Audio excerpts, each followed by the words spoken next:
Hello and welcome to today's webinar. I'm Tanya Hamilton with Urban Haven Group. Today we're here with Drake Hankinson from solaryyc. Today we're going to go over kind of everything technical in terms of solar power and installation. If you missed our previous webinar, it was amazing.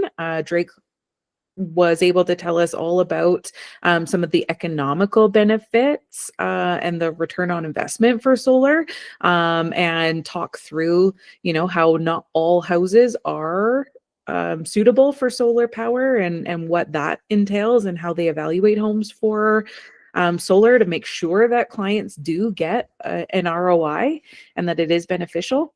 So if you missed that, you can find it on our YouTube channel. I highly suggest that you check it out. But anyways, I will pass it over to you, Drake. Perfect. Thank you, Tanya. And welcome, everyone, and thank you for joining us today. I'm very excited to be presenting to you all a little bit more about the technical aspects that you need to consider when looking at potentially engaging in a solar addition to your home. One quick housekeeping item. If you do have any questions, I kindly ask that you leave them until the end, and we can always go back in the presentation and kind of go through anything that you might want some clarification on. But without further ado, why don't we head on?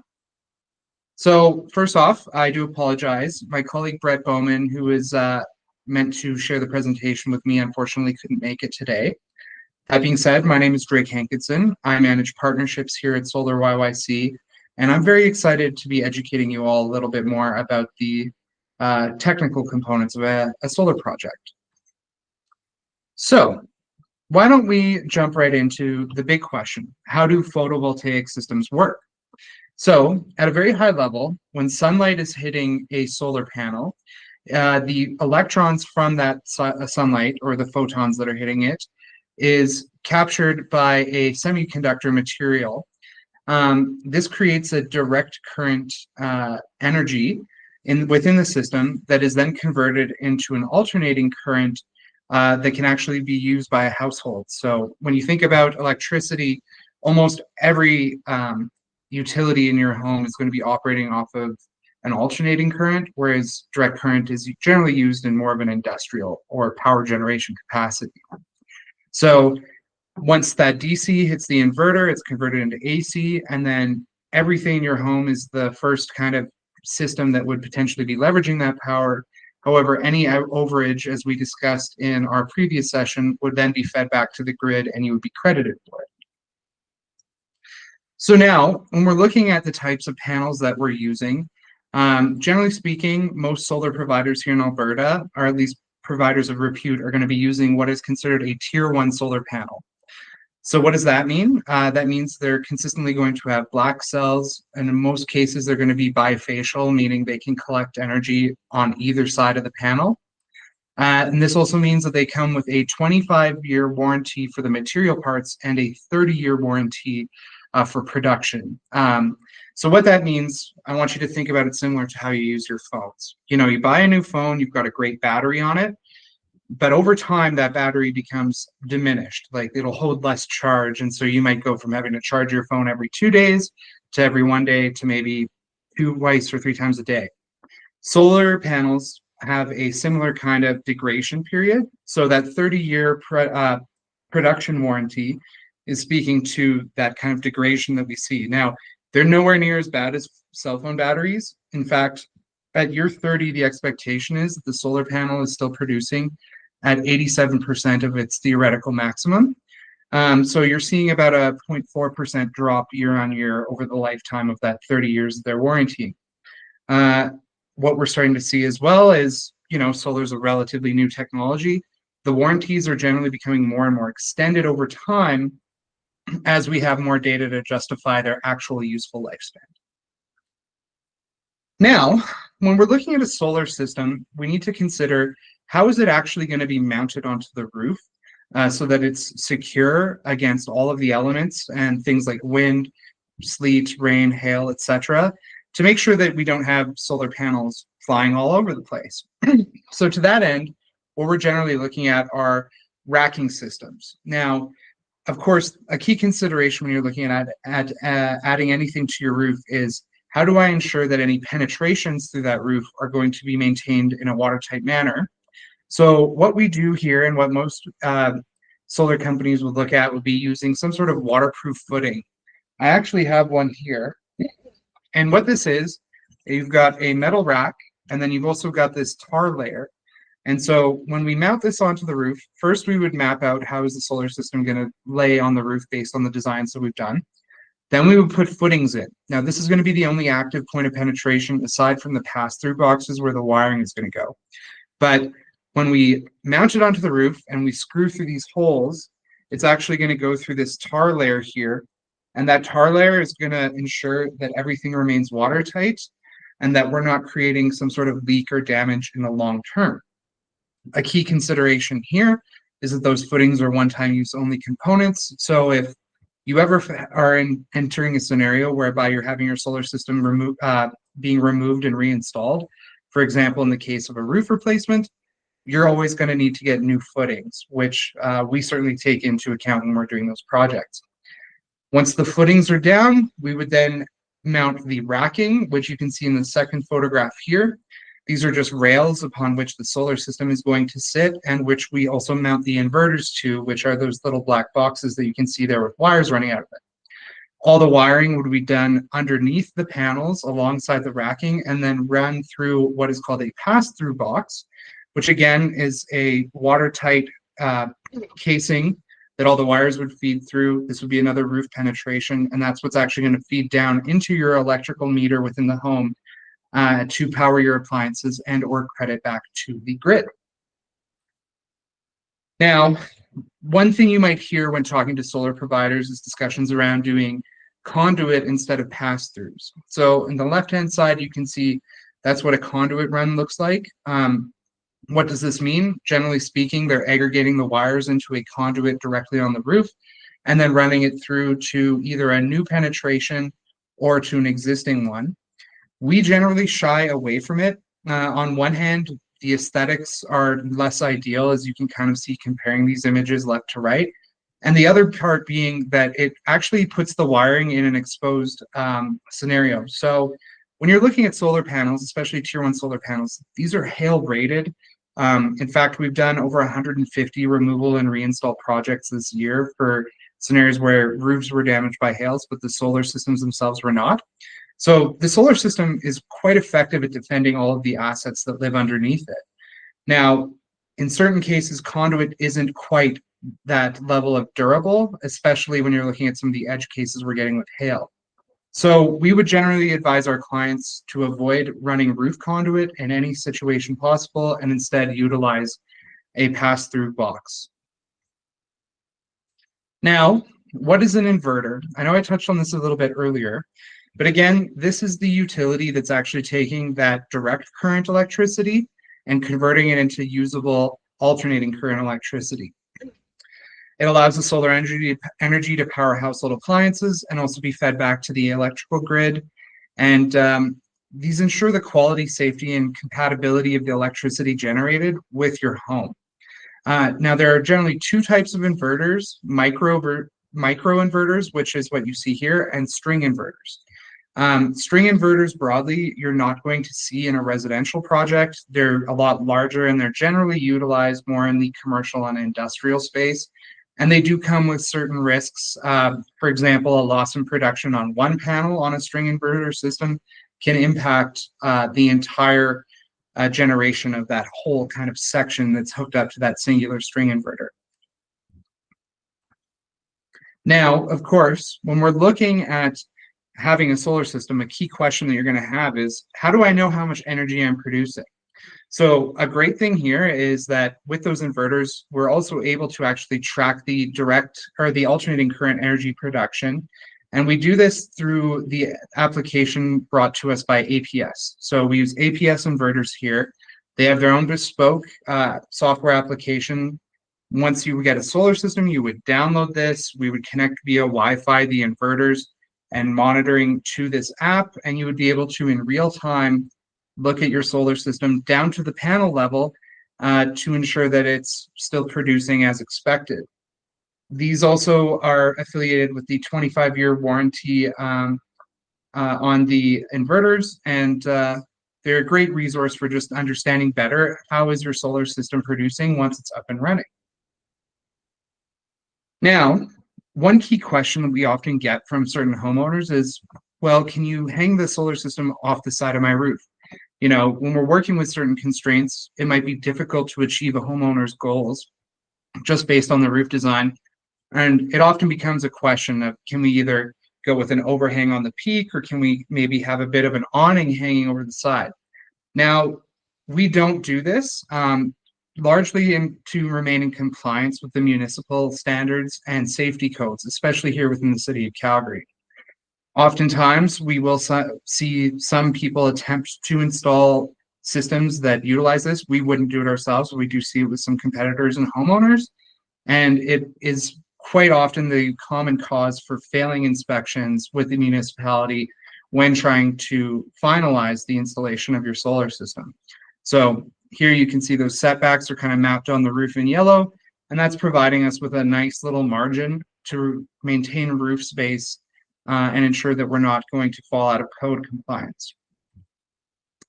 Now, when you're looking at getting a solar system, it's not uncommon that you might need to look at a main panel upgrade and or adding a sub panel just to increase the actual electrical capacity of your home.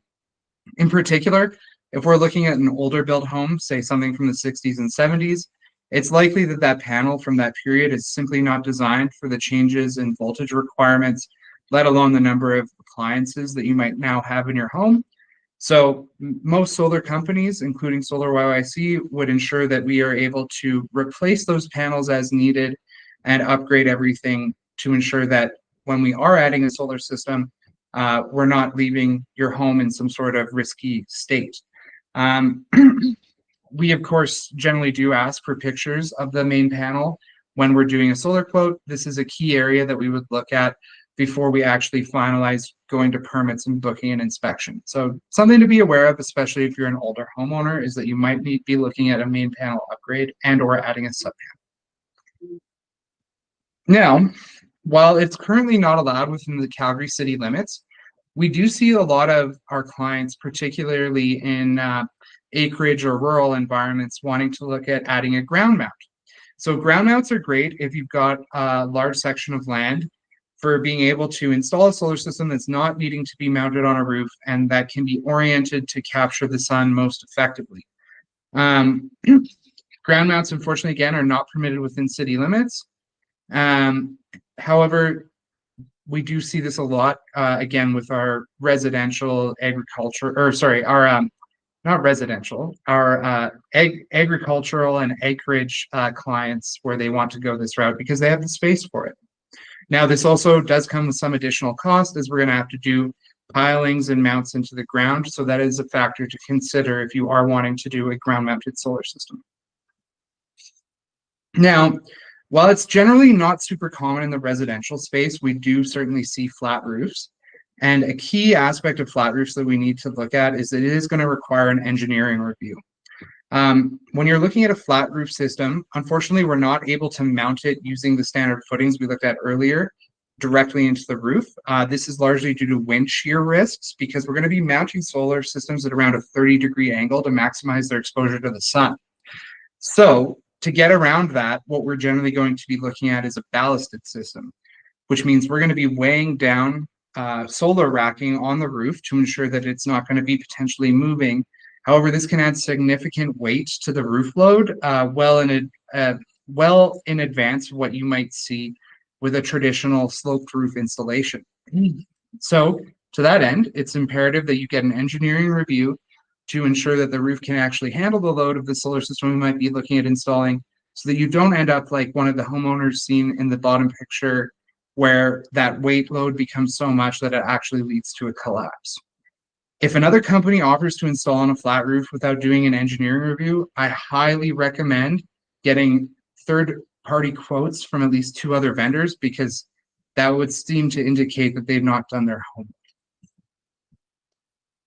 Now, in addition to everything we talked about with roofs earlier, we have to consider vents. So there are 2 types of vents on any roof. They're largely movable and immovable roof vents. When we're looking at movable roof vents, we're talking about dryer vents, which are like these gooseneck vents that we see here in the top. They might be an attic vent or an exhaust vent, which their placement can vary quite widely on a case-by-case basis. Or it can be a plumbing stack, which is just feeding out from the bathroom. In the case of all of these types of vents, it's very easy for us when we're looking at a solar project to factor in moving that as part of the pricing that you might be getting.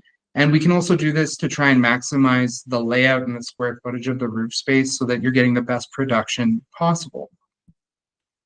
Now, when we're talking about immovable roof vents, the big areas that we're going to be looking at here are, of course, power line masts, combustion vents, and lower attic vents. In all three of these cases, they're tied to a much more robust infrastructure, and it's not going to be as simple for us to relocate them. So generally speaking, most solar companies are not going to be looking at moving these vents, and we certainly would advise against it.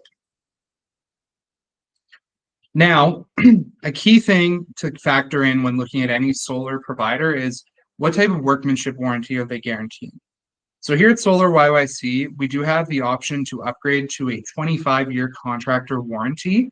This is to align the actual workmanship warranty with the product warranties and provide peace of mind to any homeowner that's looking at getting a solar system. You absolutely do not want to be in the scenario whereby you've still got warranty on your product, however, you've outgrown the warranty on the workmanship, and maybe something comes up down the line that does require someone to look at it or make adjustments to the system.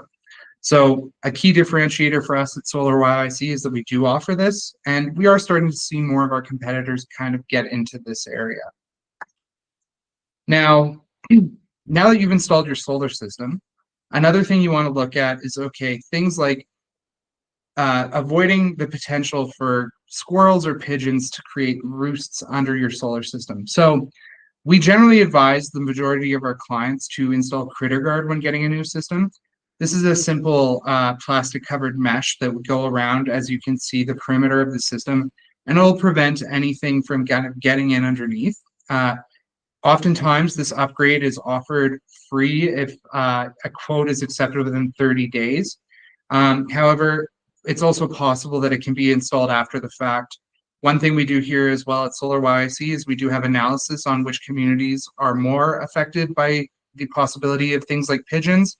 And so we can look at, depending on where your home is, how probable it would appear that pigeons will maybe roost under your system, and you can make the best decision for yourself on that basis. In addition to critter guards, oftentimes people look at adding snow guards to their solar systems.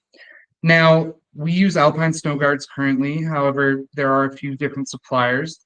This is essentially just a metal bracket that will sit along the bottom edge of the solar system, and it will generally provide a ledge where any snow that's accumulating on the solar panels will not fall off of that roof. Now, the reality is that in most cases, we would advise our clients probably not to engage in getting a snow guard. Generally speaking, even though it's in the winter, you're still going to have that potentiality for producing electricity. It doesn't matter how cold it is outside as long as the sun is shining. And so we would advise our clients that you want to have as much exposure as possible, which in most cases, when snow falls, it's going to slide off that solar system. However, if there are safety concerns, for example, the solar system sitting above a pathway at the bottom of the roof, we do see scenarios where clients are insistent that the snow guard is preferable, and we will support them in solving that problem using this type of technology. Another addition we commonly see when people are going solar is adding EV chargers. So again, this is another area that Solar YYC certainly and many of our competitors are comfortable operating in. In the case of Solar YYC, we do installations of what are called Grizzly home EV charging stations. These are quite standard, and they're perfect for any sort of detached residence or any scenario where you're going to be the sole user of an EV charger. In some cases, when we're looking at multi-unit buildings, we might go a different route for something that's networked, but we don't really need to talk about that here at all. Now, in addition to all the kind of services tied into what a standard solar installation should provide, I did want to touch on the fact that we here at Solar YYC are also expanding our current services in different areas that complement having a solar system.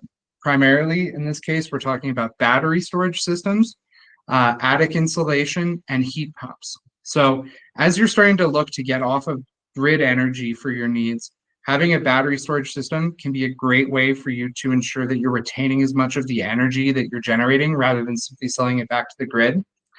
Attic insulation improvements can ensure that you're using less energy to heat your home in the winter or cool it in the summer.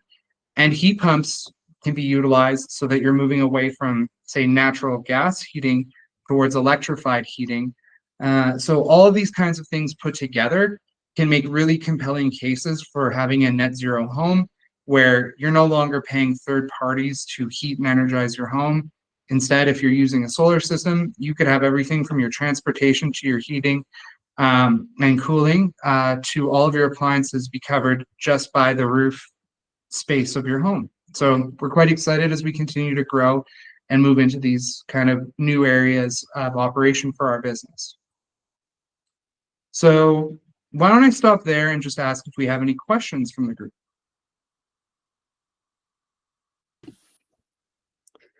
All right, Drake, thank you so much. Before we do questions, we are just going to close off the webinar for purposes of the YouTube video. So anybody who watched the playback, if you do have questions, reach out to Kelly or myself at Urban Haven Group. We will pass along Drake's contact info for you. You can contact us at urbanhavengroup@gmail.com. And we hope that you enjoyed today's webinar. Thank you.